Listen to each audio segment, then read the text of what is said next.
This is the UNCCD Data Dashboard. This interface identifies 1.56 billion hectares of the Earth's surface as currently degraded.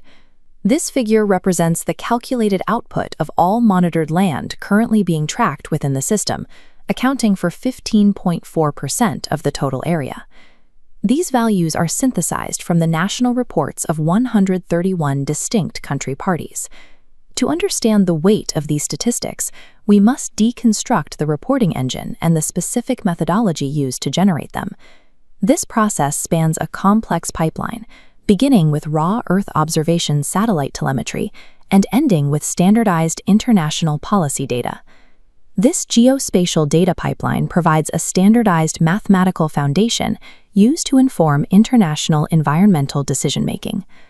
The central challenge that we face today is figuring out how to define land degradation objectively across vastly different global biomes.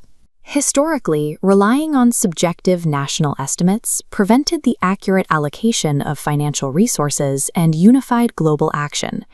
The technical solution is interoperability, a system that allows data from diverse sources to communicate within a single framework. With billions of dollars in ecological interventions at stake, the accuracy of this reporting infrastructure is a primary requirement for the international community. Effective data architecture allows ecological funding to be precisely targeted and its impacts verified on the ground. The UNCCD uses Sustainable Development Goal Indicator 15.3.1, the proportion of land that is degraded, as its foundational mathematical model. This model is built on three technical pillars. The first is Trends in Land Cover, which monitors the physical conversion of one ecosystem type to another.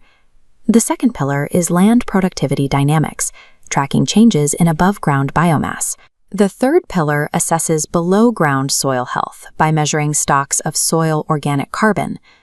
These layers are analyzed using the one out, all out principle. If a single pillar shows a downward trend, the area is categorized as degraded.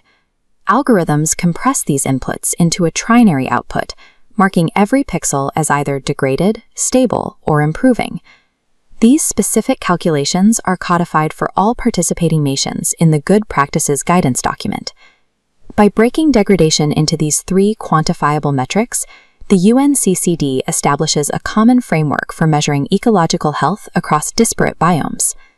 Colombia's Ministry of Environment and Sustainable Development applies this framework to monitor the sharp boundaries between intact ecosystems and cleared land. They use Trends.Earth, a software tool developed by Conservation International, to compute the three technical indicators. Analysis begins by establishing a historical baseline.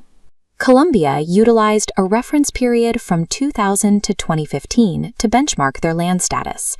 The software processes raw geographic data to generate national maps that identify specific zones of erosion and salinization.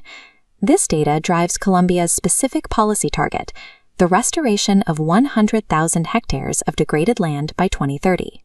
Open-source tools like Trends.Earth allow nations to independently verify their ecological status using the same rigorous UN methodology. Once a country completes its national analysis, the data must be transferred and compiled into a global report. This routing is handled by the Performance Review and Assessment of Implementation System, or PRAIS4. PRAIS4 streamlines the process by automatically pre-filling reporting forms with global default data from sources like Trends.Earth and spatial. This architecture creates technical interoperability across the environmental ministries of 131 different nations. Centralization through this platform prevents reporting errors and standardizes all data for international validation. PRAIS4 serves as the translation layer that converts isolated national data into a cohesive global monitoring system.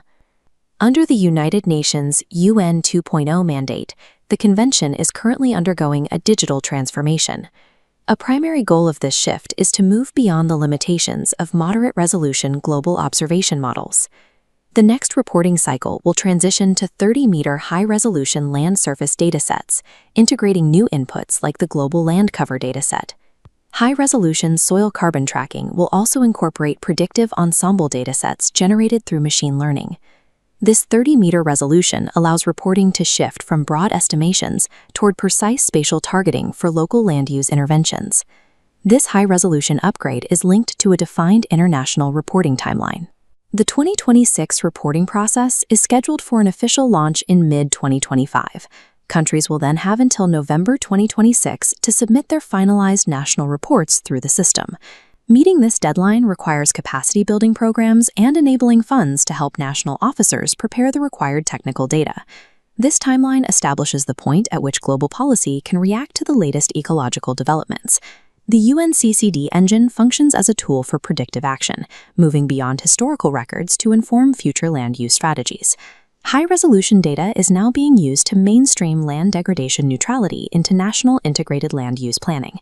This framework is also interoperable with other international goals, serving as a component indicator for the Global Biodiversity Framework. This entire pipeline connects the global policy interface back through the central database and analytical tools to the original satellite sensors in orbit. The target for achieving global land degradation neutrality is 2030. This pixel-to-policy data architecture provides the mathematical foundation necessary to measure progress and achieve that target.